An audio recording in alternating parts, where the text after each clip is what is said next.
Kalvakuntla Sanjay Korutla MLA. So Korutla ఎమ్మెల్యేకి సంబంధించినటువంటి score మనం చూద్దాం. కోరుట్లలో అసెంబ్లీ ఎన్నికల్లో బీఆర్ఎస్ నుంచి పోటీ చేసిన కల్వకుంట్ల సంజయ్ విజయం సాధించారు. నాడు బీజేపీ నుంచి ధర్మపురి అరవింద్ అప్పుడు ఎమ్మెల్యేగా పోటీ చేశారు. అఫ్కోర్స్ ఆయన అప్పుడు ఎంపీగా ఉన్నారు ధర్మపురి అరవింద్. సో అప్పుడు ఆయన ఎమ్మెల్యేగా బరిలో నిలిచారు. అయితే ఆ ఎన్నికల్లో ఎంత ఓట్ షేర్ వచ్చింది సంజయ్కి, ఎంత ఓట్ల మెజారిటీతోనే విజయం సాధించారో మనం చూద్దాం. 10,305 ఓట్ల మెజారిటీతోనే విజయం సాధించారు. ఓటింగ్ షేర్ ఎంత అంటే 39.28% ఓటింగ్తో ఆయన విజయం సాధించారు. మరి కోరుట్ల నియోజకవర్గంలో సంజయ్కి జనాదరణ ఎంత ఉంది, ఇప్పుడు పెరిగిందా తగ్గిందా, ఆయన పనితీరు పైన అక్కడి జనం ఏమనుకుంటున్నారు, ఎటువంటి ఒపీనియన్స్ చెప్పారు, బిగ్ టీవీ సర్వేలో ఏం తేలిందో చూద్దాం. కల్వకుంట్ల సంజయ్ ఫస్ట్ టైం అసెంబ్లీకి ఎన్నికయ్యారు. ఆయన అసెంబ్లీ హాజరైనటువంటి రోజులు కూడా మనం చూస్తున్నాం. 55 రోజులు తెలంగాణ అసెంబ్లీ సాగితే దాంట్లో 46 రోజులు ఆయన హాజరయ్యారు. అంటే 9 రోజులు ఆయన అసెంబ్లీకి హాజరు కాలేదు. ఇక ప్లస్ పాయింట్స్ ఏంటి కల్వకుంట్ల సంజయ్కి సంబంధించి? ప్లస్ పాయింట్స్, తండ్రిలాగే జనంతో బలమైన కనెక్టివిటీ పెంచుకున్నారు. తండ్రి కల్వకుంట్ల విద్యాసాగర్ రావు, ఆయన గతంలో అదే నియోజకవర్గం నుంచి ఎమ్మెల్యేగా కొనసాగారు భారత రాష్ట్ర సమితి నుంచి. సో తర్వాత ఆయన రంగం నుంచి తప్పుకొని ఆయన వారసుడిగా ఆయన అడుగుజాడల్లో రాజకీయాల్లోకి అడుగుపెట్టి విజయం సాధించారు ఫస్ట్ టైమే. సో డిస్కౌంట్ డాక్టర్గా సెగ్మెంట్లో పేరుంది ఆయన. బేసిక్గా డాక్టర్ ఆయన, మంచి ఆర్థోపెడిక్ సర్జన్ ఆయన. సో డాక్టరు కాబట్టి ఒక డిస్కౌంట్ చాలా తక్కువగా, ఫీజులు కూడా తక్కువగానే ఉంటాయనేటువంటి పేరుంది ఆయనకి. డాక్టర్గా గతంలో పేదలకు ఉచితంగా చికిత్సలు కూడా అందించారు ఆయన. నెక్స్ట్, మెడికల్ క్యాంప్స్ కూడా నిర్వహించారు గతంలో. గ్రౌండ్లో యాక్టివ్గా ఉంటారు ఎమ్మెల్యే. నియోజకవర్గ సమస్యలపైన అసెంబ్లీలో గలమెత్తే ప్రయత్నం చేస్తున్నారు. ఇవన్నీ ప్లస్ పాయింట్స్గా కనిపిస్తున్నాయి. నెక్స్ట్, జనం ఎవరు ఫోన్ చేసినా రియాక్ట్ అవుతారు. ఇంటింటికి వెళ్ళి కళ్యాణలక్ష్మి చెక్కులు నేరుగా ఆయన పంపిణీ చేస్తారు. సో ఇవన్నీ ప్లస్ పాయింట్స్గా కనిపించినాయి. మైనస్ పాయింట్స్ ఏంటి, కల్వకుంట్ల సంజయ్ గురించి ఎటువంటి మైనస్ పాయింట్స్ చెప్పారు బిగ్ టీవీ సర్వేలో? మనం చూస్తున్న మైనస్ పాయింట్స్, పెద్ద అభివృద్ధి పనులు ప్రారంభం కాకపోవడం, సమస్యల పరిష్కారంలో పెద్దగా పురోగతి అయితే లేదు. ప్రయత్నం చేస్తున్నారు కానీ పురోగతి కనిపించట్లేదు. పేదలకు ₹1 భోజనం ఇస్తానన్నటువంటి ఒక మాట కూడా ఉంది. అది ఏమైంది అని ఇవాళ ఆ విషయం అనేది మైనస్ పాయింట్గా మారింది. నెక్స్ట్, యువతకు ఉద్యోగ అవకాశాల హామీ అన్నారు. ఆ హామీ ఏమైంది? తర్వాత ముత్యంపేట చక్కెర ఫ్యాక్టరీ ఉంటుంది అక్కడ. గతంలో బీఆర్ఎస్ ప్రభుత్వ హయాంలో అది కొన్ని కారణాల చేత మూతపడింది.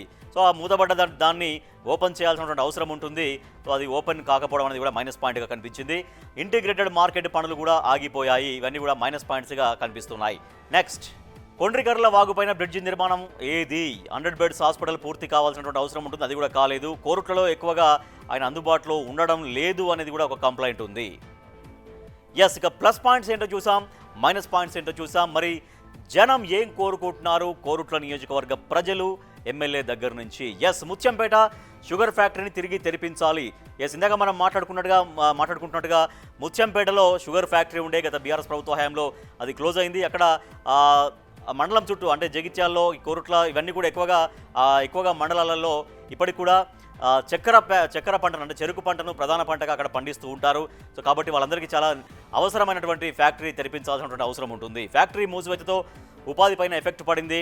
బీడీ కార్మికుల కోసం ఒక చెస్ట్ హాస్పిటల్ కూడా తీసుకురావాలి. ఎందుకంటే బీడీ కార్మికులు బీడీలు తయారు చేసినటువంటి సమయంలో కొంత వాళ్ళు శ్వాసకోశ వ్యాధులతో బాధపడుతుంటారు. సో అటువంటి వాళ్ళ కోసం చెస్ట్ హాస్పిటల్ తీసుకురావాలి అనేది జనం కోరుకుంటున్నారు. నెక్స్ట్, రోగులకు పెరుగుతున్నటువంటి వెయిటింగ్ టైం లేకుండా డాక్టర్లు ఎక్కువ అందుబాటులో ఉంచాలనేది. అలాగే నిరుద్యోగులకు ఉపాధి కల్పించాలి. గల్ఫ్ కార్మికులకు ఇక్కడే ఉపాధి కల్పించాలి. గల్ఫ్ కార్మికులు ఆ ఏరియా నుంచి చాలామంది గల్ఫ్లో విదేశాలకు వెళ్తూ ఉంటారు. అట్లా కాకుండా వలసలు నివారించే ప్రయత్నం చేయాలి.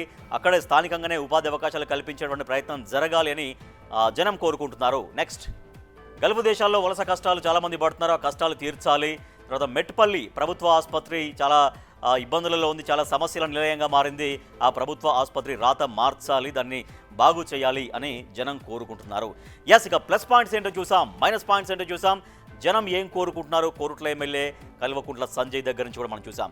సో మరి బిగ్ టీవీ ఎక్స్క్లూజివ్గా చేసినటువంటి సర్వేలో వచ్చినటువంటి రిజల్ట్ ఏంటి? రిజల్ట్ మనం చూద్దాం. రిజల్ట్ చూస్తున్నాం. స్కోర్ 56% బాగానే ఉంది ఈ సమయానికి. వ్యతిరేకత 26% ఉంది, తటస్థం 18% ఉంది. సో ఈ సమయాన్ని అనుకూలాన్నే ప్రామాణికంగా తీసుకుంటాం, దాన్నే స్కోర్గా మనం భావిస్తాం. కాబట్టి ఈ సమయానికి 56% బాగానే ఉంది. సో రాబోయే రోజుల్లో ఇంకా ప్రజలకు ఏవైతే మాటలు ఇచ్చారో, ప్రజలు ఎటువంటి అభివృద్ధి కోరుకుంటున్నారో ఆ అభివృద్ధి ఫలాలు ప్రజలకు చేర్చాల్సినటువంటి అవసరం ఉంటుంది. మరింతగా ప్రజల ఆదరణ, ప్రజల అభిమానం చూరగొనాల్సినటువంటి అవసరం ఉంటుంది. రాబోయే రోజుల్లో వ్యతిరేకతను తగ్గించుకోవాలి, తటస్థాన్ని తగ్గించుకోవాలి, అనుకూలతను పెంచుకోవాలి.